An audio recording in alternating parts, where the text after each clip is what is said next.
আবার ব্যাকফুটে বাংলাদেশ, ভারতে আস্থা আমেরিকার। বাংলাদেশ নিয়ে বড় ঘোষণা ট্রাম্পের, বাংলাদেশকে ভারতের চোখেই দেখা হবে।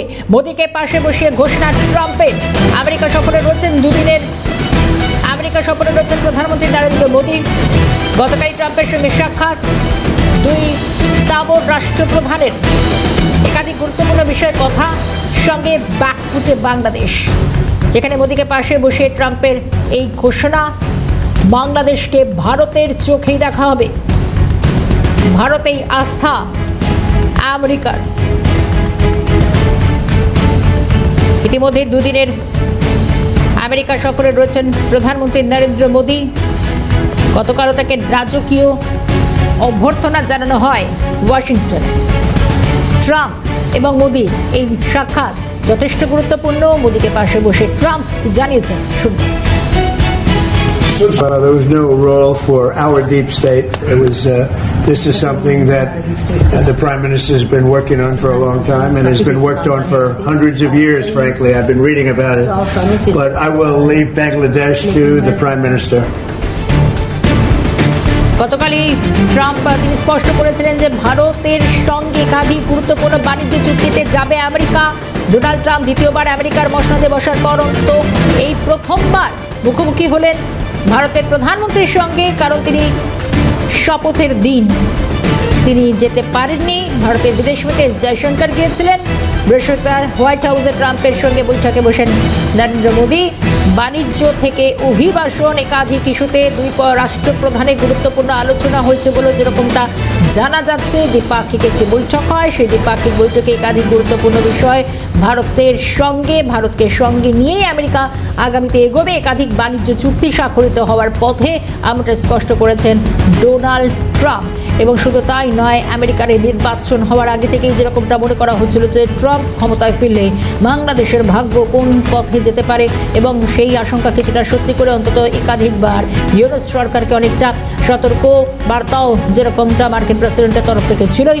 আবারও বেশ কিছুটা ব্যাকফুটে বাংলাদেশ এবং নরেন্দ্র মোদী এবং ডোনাল্ড ট্রাম্পের এই সৌজন্য সাক্ষাৎ শুধু নয়, এবং আমেরিকার প্রেসিডেন্ট পদে নির্বাচিত হওয়ার পরে প্রথমবার মুখোমুখি হলেন নরেন্দ্র মোদী এবং ডোনাল্ড ট্রাম্প। এবং আমেরিকার সঙ্গে ভারতের যে সম্পর্ক সেটাও যথেষ্ট আরও প্রগাঢ় সুদৃঢ় হবে বলেও অন্তত আরও একবার বার্তা স্পষ্ট করেছেন ডোনাল্ড ট্রাম্প। শুধু তাই নয়, কয়েকটি বিষয় অন্তত তাদের মধ্যে যে বিষয় চুক্তি নিয়ে অন্তত কথা হয়েছে, সে বিষয়ে অন্তত সুন্দর যে বন্ধুত্বের সম্পর্ক রয়েছে এটাও স্পষ্ট করেছেন ডোনাল্ড ট্রাম্প। এবং বাংলাদেশ থেকে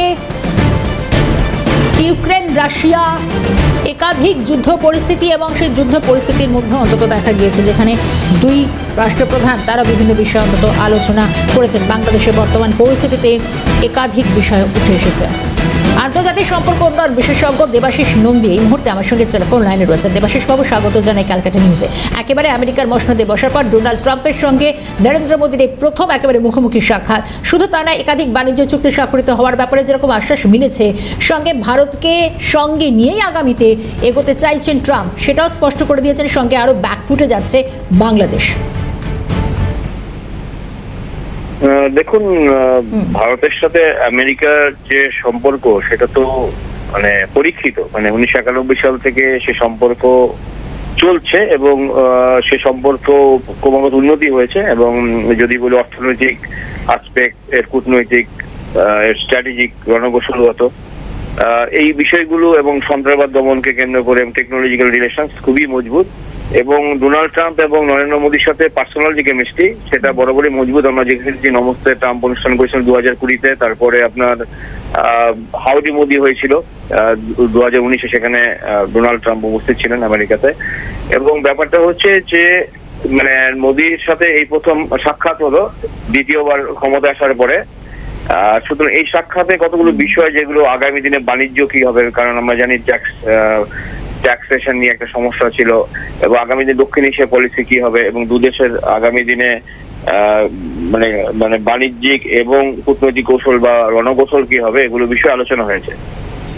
এখন যে প্রশ্ন আপনারা করতে চাইছেন সেটা হচ্ছে যে কিভাবে আগামী দিনে বাংলাদেশকে আমরা চাপে রাখতে পারি বিভিন্ন ভাবে, এবং বাংলাদেশকে চাপে রাখার জন্য দেখুন ইন্ডিয়া একার পক্ষে সম্ভব না এখন এই যে অবস্থায় রয়েছে। এবং ট্রাম্প এটা জানেন যে বাংলাদেশে কি হচ্ছে, যেহেতু ট্রাম্প জানেন এবং অবগত এবং বারবার তিনি কিন্তু বাংলাদেশ অ্যাডমিনিস্ট্রেশনকে সতর্ক করেছেন, বার্তাও দিয়েছেন যে America is not happy with the prevailing situation of Bangladesh.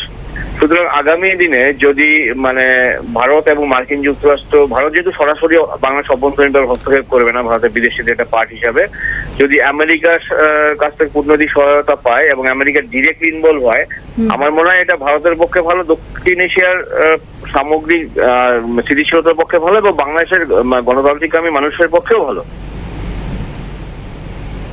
বেশ, ধন্যবাদ জানাই দেবাশিস দা। সঙ্গে ছিলেন দেবাশিস নন্দী, আন্তর্জাতিক সম্পর্ক উন্নয়ন বিশেষজ্ঞ।